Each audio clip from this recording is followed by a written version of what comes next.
തോന്നുന്നു ഷബീർ, ഈ ഈ മുണ്ടകയിലാണോ ചൂരൽമലയാണോ ഏത് പ്രദേശമാണ് ഏറ്റവും കൂടുതൽ ബാധിതമായിരിക്കുന്നത് ഈ ഉരുൾപൊട്ടലിൽ? രഞ്ജിത്ത്, ക്ലിയർ ആയില്ല, ഒന്നുകൂടെ ചോദിക്കാം. ഷബീർ, ഈ മുണ്ടകൈയാണോ അതോ ഈ ചൂരൽമല, ഇത് ഏത് ഭാഗത്താണ് കൂടുതൽ നാശനഷ്ടം ഉണ്ട് എന്ന് കരുതുന്നത്, അല്ലെങ്കിൽ കൂടുതൽ ജീവൻ നഷ്ടമായി എന്ന് പ്രതീക്ഷിക്കുന്നത് എവിടെയാണ്? അതായത് രഞ്ജിത്ത്, നമുക്കിപ്പോ ശരിക്കും പറഞ്ഞാൽ നമുക്ക് ഈ ഇപ്പൊ ലഭിച്ച വിവരങ്ങൾ അല്ലെങ്കിൽ ഔദ്യോഗികമായി ലഭിക്കുന്ന വിവരങ്ങളും ഇപ്പോൾ നമ്മൾ കാണുന്ന കാഴ്ചകളും ഒക്കെ ചൂരൽമലയിൽ നിന്നാണ്. അതായത് ഈ മുണ്ടക്കൈ പ്രദേശം ചൂരൽമലയുമായി 3 കിലോമീറ്ററിന്റെ ഡിസ്റ്റൻസ് ആണുള്ളത്.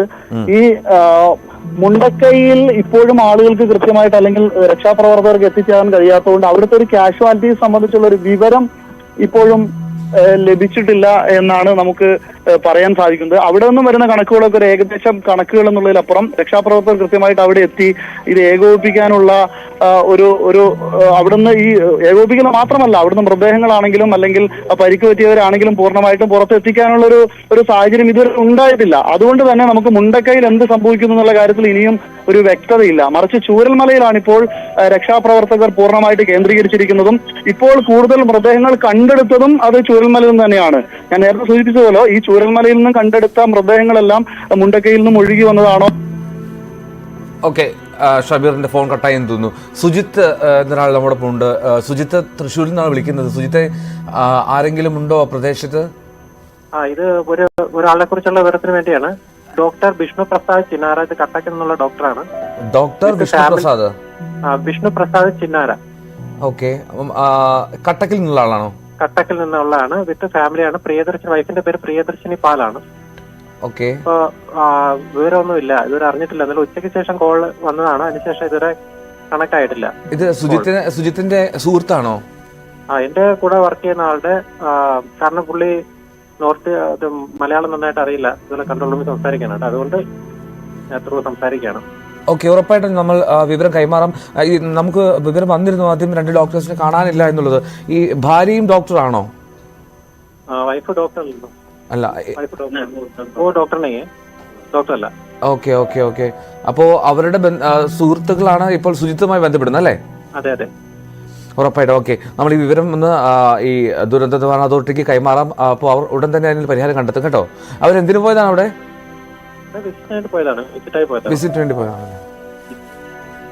ഓക്കെ, ശരി ശരി സുജിത, ഉടൻ തന്നെ വിവരം നമ്മൾ കൈമാറാം. Okay, Vishnu Prasad doctor and Priyadarshini. ശരി, വിജിത കൂടി നമ്മോടൊപ്പം ഉണ്ട്.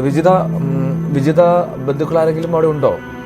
കോഴിക്കോട് നിന്നാണ് ഞാൻ വിളിക്കുന്നത്. ഓക്കെ, എന്റെ റിലേറ്റീവ്സ് ആണ്.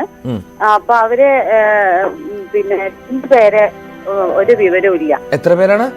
2 പേരെ പറ്റിയിട്ട്. പുത്തൻ വീട്ടിൽ സീത, കണ്ണമ്മ എന്നൊക്കെ പറഞ്ഞാലാണ് അറിയുക. അവരെ അനിയത്തി ഉണ്ട് പാറു എന്ന് പറഞ്ഞിട്ട്.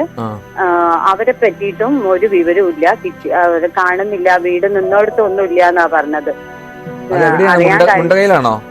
മുണ്ടക്കൈ വെള്ളാർമല സ്കൂൾ റോഡില്ലേ, അതിങ്ങനെ കുറച്ചും കൂടി മുന്നോട്ട് അങ്ങോട്ട് പോരണം. ആ ഭാഗത്തെ കുറച്ച് അങ്ങോട്ട് എത്തണം, കുറച്ച് ഉള്ളിലേക്കായിട്ട്, ഒരുപാട് ഉള്ളിലേക്കല്ല, എന്നാലും അവിടേക്ക് വീടും ഉണ്ടോ എന്നുള്ള കാര്യം വ്യക്തമായിട്ട് അറിയുന്നില്ല. പക്ഷെ അവരെ 2 ആളെയാണ്. ഇനി എവിടെങ്കിലും ഈ മദ്രസ അവിടെ ഇവിടെയൊക്കെ ആയിട്ട് കുറച്ച് കേറി നിൽക്കുന്നുണ്ട് കുറച്ച് ആൾക്കാർ. ഇനി അവിടെ എവിടെയെങ്കിലും ഏതെങ്കിലും വീട്ടിലുണ്ടോ എന്നുള്ളതും നമുക്ക് അങ്ങനെ പ്രതീക്ഷിക്കാം വിജിത, ഈ സുരക്ഷിതമാണ് എന്ന്.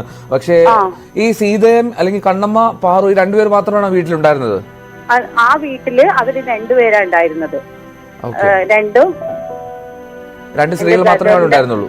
2 സ്ത്രീകൾ മാത്രം. അവര് 2 ആളാണെന്നല്ല അവിടെ ഉണ്ടായിരുന്നത്. മഴയായിരുന്നപ്പോ മേലോട്ട് വിളിച്ചപ്പോ വന്നില്ല എന്നാ പറഞ്ഞത്. പിന്നെ ഇവര് രാവിലെ ഈ ഉരുള് പൊട്ടിയതിലാണ് ഈ എന്റെ ബ്രദറും അവരെ അമ്മയും മോളും കൂടിയിട്ട് പോന്നിട്ടുണ്ടായിരുന്നത്. ഇത് ബാക്കി 2 പേരും പിന്നെ അവിടെ ആ വീട്ടിലാണ് ഉണ്ടത്. പിന്നെ അവരും തിരയുന്നുണ്ട് അവിടെ എല്ലാവരും. പക്ഷെ വീട്ടിലിരിക്കുന്നവർക്ക് എന്റെ വേറെ റിലേറ്റീവ്സ് ഒക്കെ വരെ അവരെ മക്കളൊക്കെ വെയിറ്റ് ചെയ്ത് നിൽക്കുന്നുണ്ട്. അപ്പൊ അവർക്കൊക്കെ ഒന്ന് അറിയാം, എവിടെയെങ്കിലും ഉണ്ടോന്ന് അറിയണമെങ്കിൽ നമുക്ക് ഒന്ന് അറിയാൻ വേണ്ടിയിട്ടായിരുന്നു. ശരി വിജിത, എന്തായാലും നമ്മൾ ഈ വിവരം, ഈ സീത, കണ്ണമ്മ, ഒപ്പം സീത എന്ന് വിളിക്കുന്ന കണ്ണമ്മ എന്ന് വിളിക്കുന്ന സീതയും പാറു, ഈ 2 പേരുടെയും പേരുകൾ നമ്മൾ ഉടൻ തന്നെ ഹെൽപ്പ് ലൈൻ അവിടുത്തെ ഡെസ്കിൽ കൈമാറുന്നുണ്ട്. അപ്പോൾ അതിന്റെ വിവരങ്ങൾ പരമാവധി വേഗത്തിൽ നമുക്ക് ലഭിക്കട്ടെ കേട്ടോ. ഓക്കെ, ഞാൻ ഇപ്പോൾ കാണുന്ന ദൃശ്യങ്ങൾ കാണുന്നത് എത്രമാത്രം ദുഷ്കരമാണ് അവിടുത്തെ രക്ഷാ ദൗത്യം എന്നുള്ളത്. NDRFിൻ്റെ സംഘാംഗങ്ങൾ വളരെ പ്രയാസപ്പെട്ടാണ് അവിടെ രക്ഷാപ്രവർത്തനത്തിനായി പ്രയത്നം നടത്തുന്നത്. ഇപ്പോഴും വലിയ തോതിൽ കുത്തിയൊലിച്ച് ആണ് വെള്ളം ആ പുഴയിലൂടെ ഒഴുകുന്നത്. അപ്പോൾ അവിടെ മറുകരയിലേക്ക് എത്തുക എന്നുള്ളത് വലിയ പ്രയാസകരമാണ്. ഒരുപക്ഷെ ഹെലികോപ്റ്റർ എയർലിഫ്റ്റിംഗ് സാധ്യതയാണ് ആദ്യം ആലോചിച്ചിരുന്നത്. പക്ഷേ ഒരുപാട് തടസ്സം നേരിട്ടു. അവിടുത്തെ കാലാവസ്ഥ സമ്മതിക്കുന്നില്ല എന്നുള്ളതാണ് തോന്നുന്നു മനസ്സിലാക്കാൻ കഴിയുന്നത്. വന്ന ഹെലികോപ്റ്ററുകൾ തിരികെ പോയി എന്നുള്ള റിപ്പോർട്ട് ഇടയ്ക്ക് വന്നിരുന്നു. എന്തായാലും ആ ദൃശ്യങ്ങൾ കാണുക, എത്രമാത്രം റിസ്ക് എടുത്താണ് ആ NDRF ടീം അവിടെ പ്രയത്നിക്കുന്നത്, അവിടെ രക്ഷാദൗത്യം നടത്തുന്നത് നോക്കുക. വലിയ പ്രയത്നമാണ്, അങ്ങേയറ്റം പ്രയാസകരമായിട്ടുള്ള രക്ഷാദൗത്യമാണ് വയനാട്ടിൽ പുരോഗമിച്ചുകൊണ്ടിരിക്കുന്നത്.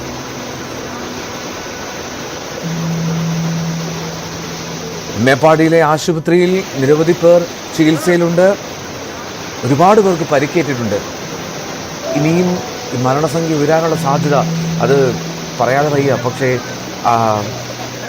നിരവധി പേരുടെ മരണം അവിടെ റിപ്പോർട്ട് ചെയ്യപ്പെടുന്നു. 44 നിലവിൽ സ്ഥിരീകരിച്ച മരണനിരക്ക് എങ്കിൽ പോലും അവിടെ നിന്ന് ഉള്ള വിവരങ്ങളനുസരിച്ച് തൊട്ടു മുമ്പ് ഷബീർ മാധ്യമപ്രവർത്തകൻ പറഞ്ഞതുപോലെ ഇനിയും മരണനിരക്ക് ഉയരാനുള്ള സാധ്യതയാണ് കാണുന്നത്. ഇനിയും ഒരുപാട് പേരുടെ പേരുകൾ അത് മിസ്സിംഗ് ലിസ്റ്റിലേക്ക് പോകാനുള്ള സാധ്യതയാണ് അവിടുന്ന് റിപ്പോർട്ട് ചെയ്യപ്പെടുന്നത്. പക്ഷേ നമുക്കെന്നാലും ഈ ദുരന്തത്തെ അത് നേരിട്ടേ പറ്റൂ. നിലവിൽ പരിക്കേറ്റ് നിൽക്കുന്നവരെയും നിൽക്കുന്നവരെയൊക്കെ എത്രയും പെട്ടെന്ന് രക്ഷപ്പെടുത്തണം, ആ രക്ഷാദൗത്യത്തിൽ പങ്കുചേരണം എന്നുള്ളതാണ്. പക്ഷേ രക്ഷാദൗത്യത്തിൽ പങ്കുചേരാൻ എല്ലാവരും കൂട്ടത്തോടെ അവിടെ എത്തരുത് എന്നുള്ള അഭ്യർത്ഥന കൂടി നൽകിയാണ്. NDRFും അധികൃതരും നൽകുന്ന നിർദ്ദേശങ്ങൾക്കനുസരിച്ച് മാത്രമേ ഓരോ കാര്യങ്ങൾ ചെയ്യാൻ കഴിയൂ. അത് മാത്രമേ ഏറ്റവും സാധ്യമായിട്ടുള്ള വഴിയും അത് മനസ്സിൽ കണ്ടുകൊണ്ട് വേണം ഓരോ കാര്യങ്ങളും. എന്നാലും വയനാടിൻ്റെ നെഞ്ച് തകർത്താണ് ഇന്ന് ആ ഉരുൾപൊട്ടലുണ്ടായത്. ഇപ്പോൾ സ്ക്രീനിൻ്റെ ഒരു വശത്ത് കാണുന്നത് അത് തൊണ്ടർനാടുള്ള ദൃശ്യങ്ങളാണ്. അവിടെ മണ്ണിടിച്ചിലിൽ ഒരു നേപ്പാളിൽ നിന്നുള്ള ബാലിക മരിച്ച വിവരം നേരത്തെ നമ്മൾ റിപ്പോർട്ട് ചെയ്തിരുന്നു. അതിൻ്റെ ദൃശ്യങ്ങളാണ് കാണുന്നത്. അവിടെ ഒരു മരണം സംഭവിച്ചു. ആ പശുഫാമാണത്. ആ പശുഫാമിൽ കന്നുകാലികൾക്കും ജീവൻ നഷ്ടമായിട്ടുണ്ട്. എന്നാലും ഒരു ചെറിയ മണ്ണിടിച്ചിലാണ്, പക്ഷേ ഒരു കുഞ്ഞിൻ്റെ മരണത്തിലേക്ക് ആ കാര്യങ്ങളെത്തി എന്നുള്ളതാണ്. ബാക്കി രക്ഷാപ്രവർത്തനം എല്ലാം പൂർത്തിയാണ്. ബാക്കി ആർക്കും പരിക്കുകളൊന്നുമില്ല. പക്ഷേ ഒരു കുഞ്ഞ് കേരളത്തിലെത്തിയ അവിടെ ജോലി ചെയ്തിരുന്ന നേപ്പാളി കുടുംബത്തിൻ്റെ ഒരു കുഞ്ഞ് അവിടെ ജീവൻ നഷ്ടമായ കാര്യമാണ് ആ ദൃശ്യത്തിലുള്ളത്. മറുവശത്ത് വയനാട്ടിൽ ഇപ്പോഴും വലിയ തോതിൽ രക്ഷാദൗത്യം നടക്കുന്നു. വലിയ പ്രയാസമുണ്ട് ഓരോരുത്തരെയും കണ്ടെത്തുക എന്നുള്ളതിൽ. വലിയ ആധിയിൽ നെഞ്ച് തകർന്ന് നിലവിളിക്കുന്ന വയനാട്ടുകാരാണ് നമ്മൾ അവിടെ കാണുന്നത്. ഒരുപാട് പേർ അവിടെ ആ വലിയ ദുരന്തത്തിൽ പെട്ടുപോയി. പുലർച്ചെ നടന്ന സംഭവമാണ്. രാത്രി ഉറക്കത്തിനിടയിലാണ് പലപ്പോഴും ഈ അപകടം സംഭവിച്ചത്. അതിൻ്റെ ആഘാതം കൂട്ടുന്നത് അറിയാതെ തന്നെ അപകടത്തിൽ ഒലിച്ചുപോയ നിരവധിയായിട്ട് ആളുകൾ, നിരവധി വീടുകളാണ്. അവിടെ ഒരുപാട് വീടുകളുണ്ടായിരുന്നു. ആ വീടുകളാണ് അത് തുടച്ചു മാറ്റപ്പെട്ട പോലെ. ഒരു സ്കൂൾ, 45 മരണമായി എന്നുള്ളതാണ് ഏറ്റവും കൂടുതൽ വരുന്ന സങ്കടകരമായിട്ടുള്ള കാര്യം. മരണം 45ലേക്ക് ഉയർന്നു. സ്ഥിരീകരിക്കപ്പെട്ട മരണനിരക്കാണത് 45. പക്ഷേ ഇനിയും ഉയരാനുള്ള സാധ്യത തള്ളിക്കളയാൻ കഴിയില്ല. വ്യസനപൂർവ്വമാണ് ഇനിയും ആ മരണനിരക്ക് ഉയർന്നേക്കാമെന്നുള്ള വിവരം പങ്കുവെക്കേണ്ടി വരുന്നതും. രക്ഷാദൗത്യം അത് പുരോഗമിക്കുന്നു. ഇന്ന് പുലർച്ചെ നടന്ന ആ വലിയ ഉരുൾപൊട്ടൽ അത് നിരവധിയായിട്ടുള്ള ആളുകളുടെ ജീവിതമാണ് തകർത്തെറിഞ്ഞ് ഒലിച്ചുകൊണ്ട് പോയത്. ഭൂമി അപ്പാടെ കലിതുള്ളി എത്തിയതോടുകൂടി 45 പേരുടെ മരണം ഇപ്പോൾ സ്ഥിരീകരിക്കപ്പെട്ടിരിക്കുന്നു. ഇനിയും ആളുകളുടെ മരണനിരക്ക് ഉയരാനുള്ള സാധ്യതയും കാണുന്നു. ഒരുപാട് വാഹനങ്ങൾ, ഒരുപാട് ജീവികൾ, ഒരുപാട് വീടുകളെല്ലാം ആ കുത്തൊലിക്കിൽ ഒലിച്ചുപോയി. അങ്ങ് ചാലിയാറിൽ പല മൃതദേഹങ്ങളും ലഭിച്ചത് നമ്മൾ കണ്ടതാണ്. ചാലിയാറിലേക്ക് മൃതദേഹങ്ങൾ ഒഴുകിയെത്തുന്ന സാഹചര്യമുണ്ടായി. ഇന്നോടെ നമ്മൾ കണ്ടിട്ടുള്ള ഉരുൾപൊട്ടലുകളിൽ ഏറ്റവും ആഴമേറിയത്, ഏറ്റവും വ്യാപ്തിയേറിയത്, ഭീതിതമായിട്ടുള്ളത് എന്നൊക്കെ കരുതേണ്ടി വരും ഈ ദുരന്തത്തെ. ഇതിനിടയിൽ അവിടെ